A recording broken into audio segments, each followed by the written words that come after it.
ये बड़ी डेवलपमेंट्स हैं। इनमें एक तो ये है कि इमरान खान साहब का केस लगा हुआ है और ये इस्लामाबाद हाई कोर्ट में है। 8 महीने इमरान खान साहब के वकला ने कोशिश की उनका केस लग जाए। ये एक्चुअली एक केस नहीं है, 2 केसेस हैं इमरान खान साहब के, जो दोनों ही नहीं लगने दिए जा रहे और दोनों में टेक्निकली इमरान खान साहब को परेशान किया जा रहा है। एक तो अलकादर यूनिवर्सिटी वाला केस है जिसमें इमरान खान साहब के खिलाफ फैसला दिया गया था, क्योंकि अडियाला जेल में जो भी अदालत लगती है, जो भी जज आता है, उसको मजबूर किया जाता है कि वो इमरान खान के खिलाफ फैसला दे। तो वो पहले भी फैसले खिलाफ आते रहे, अब भी आइंदा खिलाफ ही आएंगे ऐसा लगता है। बहरहाल इमरान खान साहब के खिलाफ जो अलकादर यूनिवर्सिटी वाला केस आया था वो उसमें जमानत करवाना चाह रहे थे, क्योंकि उसी एक केस में इमरान खान साहब गुज़िश्ता कई महीनों से गिरफ्तार हैं। अगर वो जमानत हो जाती तो 8 महीने तक उसको लटकाया गया मामले को, और 8 महीने तक लटकाने के बाद पीटीआई ने बहुत कोशिश की, उनके वकला ने बहुत कोशिश की, तो अब आज के दिन में वो केस लगा हुआ है। आज के दिन तक इमरान खान साहब की जो गिरफ्तारी है जेल के अंदर वो सिर्फ एक मुकदमे में है और वो यही मुकदमा है। अगर आज इमरान खान साहब को बेल मिल जाए तो वो एक आजाद आदमी है, वो बाहर आ सकते हैं। लेकिन जो पैटर्न है वो ये बता रहा है कि जैसे ही इमरान खान साहब का एक केस खत्म होने लगता है तो पहले दूसरे में सजा दिलवाई जाती है, फिर पहले वाला केस खत्म किया जाता है। तो अब सजा किसमें दिलवानी है, वो एक मुकदमा बहुत तेजी से चलाया जा रहा है अदालत में, और जो मुकदमा अदालत में तेजी से चलाया जा रहा है वो तोशाखाना 2 है। तोशाखाना के साथ 2 क्यों लगता है, जरा कभी आपने ये सोचा है? मामला यह है कि ये इमरान खान साहब पे तोशाखाना के हवाले से पहले 2 मुकदमा पहले चलाए जा चुके हैं। अब ये एक और मुकदमा है जो इमरान खान साहब के ऊपर तोशाखाना के हवाले से चलाया जा रहा है। यानी एक ही नौयत का मुकदमा है, उसको अलग अलग करके अलग अलग अदालतों में लगा के अलग अलग सजाएं दिलवाई जा रही हैं ताकि मैक्सिमम टाइम इमरान खान साहब को जेल के अंदर रखा जा सके। इमरान खान साहब ने इसमें भी एक अपील दायर की हुई है कि जनाब ये रोका जाए ट्रायल, और ये ट्रायल नहीं हो सकता। बरीयत की इमरान खान साहब ने दरखास्त दी हुई है, लेकिन वो भी केस नहीं लग रहा। अच्छा, वो केस ना लगने के पीछे भी एक लंबी कहानी है जो काफी अरसे से चल रही है। जरा थोड़ा सा आपको उसके बारे में बता देता हूं।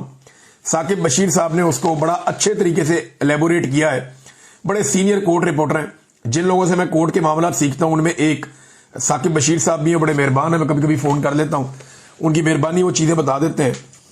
वो ये कहते हैं, और उनके लिए भी हैरान कौन है, वो कहते हैं ये भी एक क्लासिकल केस है जिसमें तोशाखाना 2 केस ट्रायल के शुरू में ही एक बरीयत की दरखास्त इमरान खान साहब की जानिब से इस साल 15 जनवरी के लगभग दायर हो गई थी।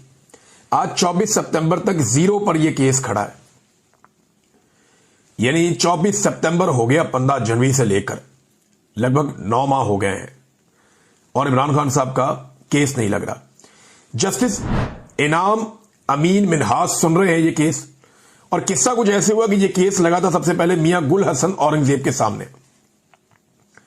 उन्होंने कहा कि इसके ऊपर जो एतराज है वो खत्म किए जाएं। तो 20 जनवरी को ये जस्टिस इनाम अमीन मिनहास एडिशनल जज बन गए। फिर एतराज जब खत्म हुए तो ये केस जाना तो वापस चाहिए था उसी जज के पास जिसके पास पहले लगा हुआ था, क्योंकि उन्होंने तो कहा था एतराज खत्म करवा ले और वापस यहीं पे ले आए एतराज खत्म करके। लेकिन हुआ यह कि जब केस के एतराज खत्म हुए तो ये केस बजाय इसके लगता जस्टिस मियां गुल हसन औरंगजेब साहब के पास, ये चीफ जस्टिस आमिर फारूक साहब ने, जो नए जज आए थे, कच्चे जज यानी एडिशनल जज, उनके सामने 23 जनवरी को ये केस लगा दिया, और तब से लेकर अब तक ये केस सुना ही नहीं जा रहा। अब ये मामला मैं और भी इसमें बहुत सारी चीजें बता सकता हूं, लेकिन इसको यहां रोक लें। तो ये केस इसलिए नहीं सुना जा रहा कि वहां पे भी इमरान खान साहब तोशाखाना 2 में फारिग होते हैं, और यहां इमरान खान साहब जो हैं वो अलकादर में भी फारिग होते हैं। तो अगर ये 2 केस उड़ जाते हैं तो इमरान खान साहब को फिर अंदर रखना सिर्फ 9 मई का कोई मुकदमा बना के मुमकिन होगा, और 9 मई के मुकदमे में सुप्रीम कोर्ट ऑफ पाकिस्तान पहले ही कह चुकी है कि इमरान खान तो गिरफ्तार थे, अंदर थे, और उन्होंने सुप्रीम कोर्ट के अंदर खड़े होकर कहा कि ये जो कुछ भी हुआ बाहर ये अच्छा नहीं हुआ। उन्होंने उसके ऊपर अफसोस का इजहार किया इमरान खान साहब ने, और ये उस रिएक्शन के नतीजे में हुआ जो इलीगल एक्शन किया गया था रेंजर्स की जानिब से इस्लामाबाद हाई कोर्ट में। यह है टोटल कहानी। अब आज अदालत में क्या होने जा रहा है जाकर देख लेते हैं। 11:30 बजे अदालत में पहुंचेंगे सब लोग कोर्ट रूम नंबर 1 में, जहां chief justice Islamabad high court और दीगर लोग ये सुनेंगे। इमरान खान साहब ने इसी चीफ जस्टिस के बारे में कहा कि इन्हें 3rd अंपायर बनाना चाहिए। अगर पाकिस्तान ने मैच जीतना है तो आसिम मुनीर को और मोहसिन नकवी को ओपनर भेजो, कादी फायद ईसा को और सिकंदर सुल्तान राजा को अंपायर बनाओ, और 3rd अंपायर लगाओ जस्टिस जोगर को। जो केस ही नहीं लगने देते। भारत देखते हैं इमरान खान साहब की अपील में आज अदालत में क्या होता है। बड़ी तादाद में पाकिस्तान तहरीक इंसाफ के अरकान असेंबली वहां पहुंचे, इसका बंदोबस्त किया जा रहा है। अब देखते हैं कौन पहुंचता है कौन नहीं पहुंचता। दूसरी नाजरीन बड़ी खबर आज की एक और है, तो ये खबर जरा आप देखिए। ये एक होने जा रही है गोल मेज कॉन्फ्रेंस वकला की। ये 2 साल पहले भी हुई थी। गालिबन ये उस वक्त हुई थी जब मैं या तो ISI की कैद में था या मैं नया नया बाहर आया था, क्योंकि मुझे कुछ याद नहीं है इसके बारे में। मैं खबरें नहीं भूलता, मुझे 15 साल पुरानी खबर भी याद होती है। लेकिन ये खबर अगर मेरी नजर से नहीं गुजरी तो इसका मतलब यह है कि या तो मैं उस वक्त ISI की कैद में था, या ये उस वक्त हुई या उसके बाद उस वक्त हुई जब मैं खबरें नहीं देख रहा था, मुझे आइडिया नहीं था, मैं बीमार था। तो नाज़रीन 26वीं आईनी तरमीम, इस्लामाबाद हाई कोर्ट में आईन और कानून की पामाली, अदलिया के वकार की धज्जियां बखेरने की साजिश और आजाद अदलिया का गला घोंटने की जो कोशिशें हो रही हैं, उनके खिलाफ वकला की एक गोल मेज कॉन्फ्रेंस हो रही है। अब इस कॉन्फ्रेंस में कौन कौन है, जरा ये नाम आप देख लीजिए। सरदार लतीफ खोसा, एतजाज एहसन, हामिद खान, पूरी तहरीक इन्होंने चलाई थी। ये साबिक सुप्रीम कोर्ट बार एसोसिएशन के सदर हैं, और इसके बाद सुप्रीम कोर्ट बार एसोसिएशन के साबिक सदर एतजाज एहसन भी हैं। इसके बाद अली अहमद कुर्द, ये भी सुप्रीम कोर्ट बार एसोसिएशन के साबिक सदर हैं। मुनीर मलिक, ये भी सुप्रीम कोर्ट बार एसोसिएशन के साबिक सदर हैं। फिर बैरिस्टर अली जफर, ये भी इसी ओहदे पर रह चुके हैं माजी में। और काजी अनवर, ये भी साबिक सदर सुप्रीम कोर्ट बार एसोसिएशन रह चुके हैं। ये बड़े सीनियर वकला हैं। इनमें से 6 ऐसे हैं जो साबिक सदर हैं सुप्रीम कोर्ट बार एसोसिएशन के, और लतीफ खोसा साहब साबिक गवर्नर भी हैं, और आप उन्हें अच्छी तरह जानते हैं, वो बहुत सारे ओहदों पे काम कर चुके हैं। तो ये तो है चंद सीनियर वकला। बाकी जो वकला हैं वो आपको वहां नजर आ जाएंगे। तो ये गोल मेज कॉन्फ्रेंस होने जा रही है इस्लामाबाद में आज के दिन में, सुबह 11 बजे से लेकर शाम 5 बजे तक ये जारी रहेगी। 6 घंटे ये वकला बैठेंगे और वहां से कोई लायामल लेकर निकलेंगे। शाम को जो इनकी प्रेस ब्रीफिंग है उस पर मैं आपको बताऊंगा कि इन्होंने क्या फैसले किए और मामला किस तरफ जाएगा। बहरहाल ये इस्लामाबाद में होने जा रही है। अब इसका रिजल्ट देखते हैं कि क्या निकलता है। इमरान खान साहब का एक स्टेटमेंट भी है, वो स्टेटमेंट चले बाद में आपके सामने रखता हूं, लेकिन पहले आप ये देखें कि पाकिस्तानी जो है ना, वो अब डोनाल्ड ट्रंप के सामने बिछे हुए हैं। पाकिस्तानी हुक्मरान शहबाज शरीफ साहब के बारे में, यानी वो किसी के साथ हाथ मिलाते हैं ना तो फौरन दोनों हाथों से हाथ पकड़ लेते हैं और मुस्कुराते हैं। एक उजलत का शिकार है, एक ऐसा लगता है कि हरबोंग मची हुई है, और एक बहुत ऐसा लगता है शहबाज शरीफ साहब उसको खाना चाह रहे हैं या अपने अंदर समोना चाह रहे हैं उस आदमी को। हर आदमी के फैन बन जाते हैं जाके। एथोपिया का कोई सरबराह मुमलिकत मिल जाए तो उसके साथ, रवांडा से मिल जाए उसके साथ, नाइजीरिया से मिल जाए उसके साथ, किसी छोटे मोटे सेंट्रल एशिया का मुल्क का मिल जाए उसके साथ, नेपाली, श्रीलंकन, कोई भी। ये शहबाज शरीफ साहब एक अजीब पार्टी से लोगों को नहीं निकाला करते जब वो जेलों में हो, लेकिन इमरान खान साहब ने ऐसा किया था। अब इमरान खान साहब का देखिए हालात उनके इतने मुश्किल है कि फैमिली और डॉक्टर्स को मेडिकल रिपोर्ट्स देनी थी, और ये हुक्म सुप्रीम कोर्ट ऑफ पाकिस्तान के चीफ जस्टिस ने दिया कि जनाब हमने कह दिया है आपकी फैमिली को और इमरान खान साहब की फैमिली को और डॉक्टर्स को उनकी मेडिकल रिपोर्ट्स मिल जाएंगी। लेकिन अब तक इमरान खान साहब की मेडिकल रिपोर्ट्स नहीं दी गई।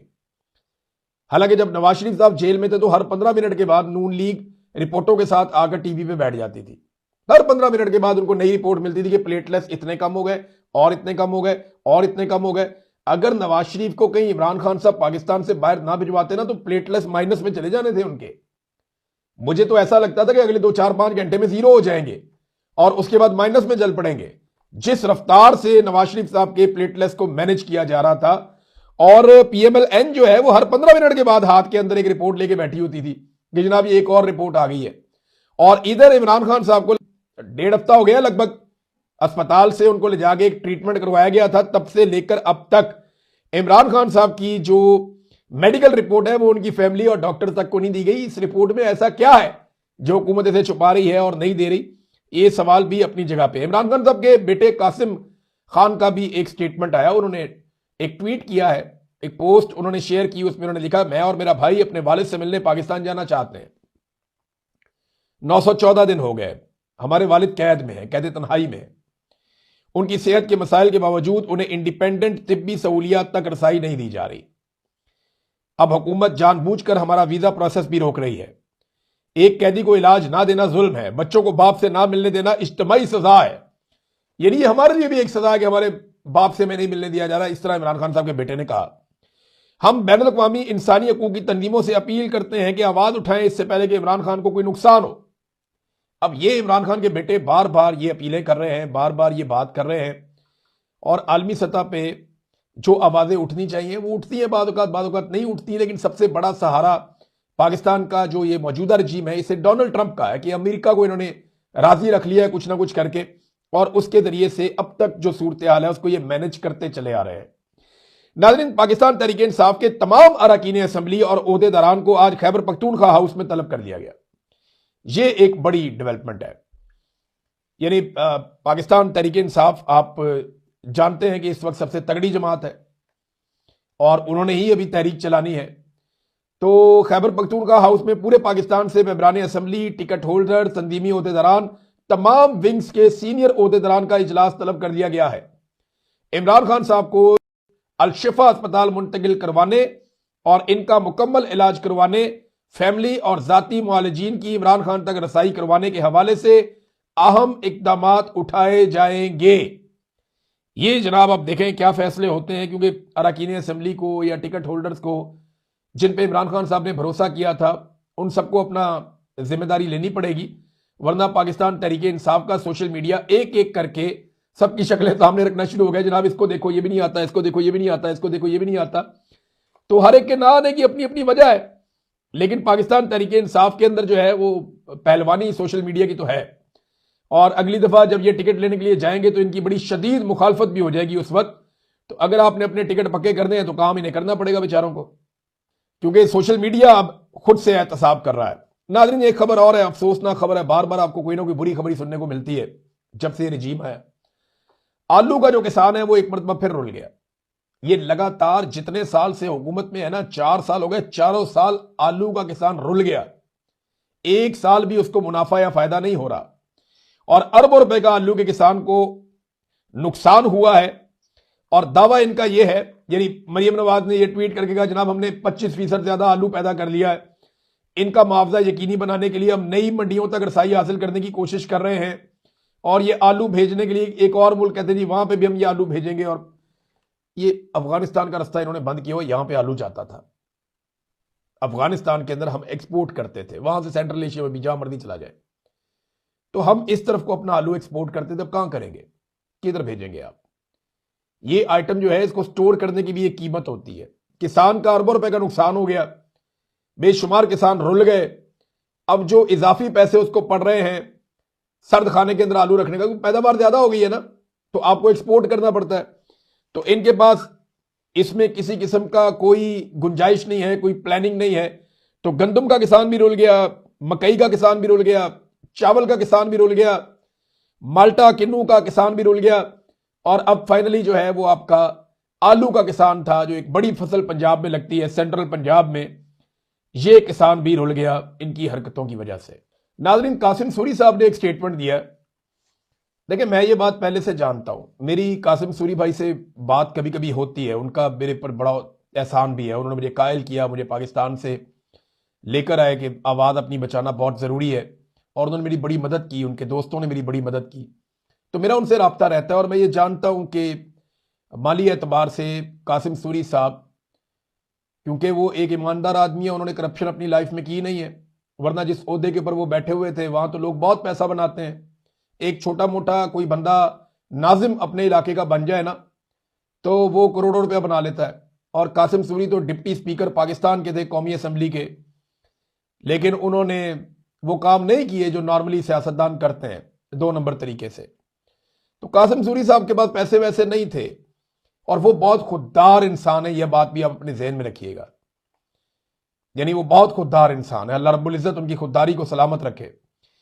मेरी उनसे ये बात हुई थी, और मुझे पता है कि वो वाकई में ऊबर टैक्सी चला रहे हैं, और उन्होंने कहा मुझे इस बात पे फख्र है, कासिम सूरी ने मुझे कहा था मुझे इस बात पे फख्र है कि मैंने बेवफाई नहीं की, मैं एक वफादार आदमी हूं, मैं अपने लीडर के साथ खड़ा हुआ और अपने मौके पे डट के खड़ा हुआ।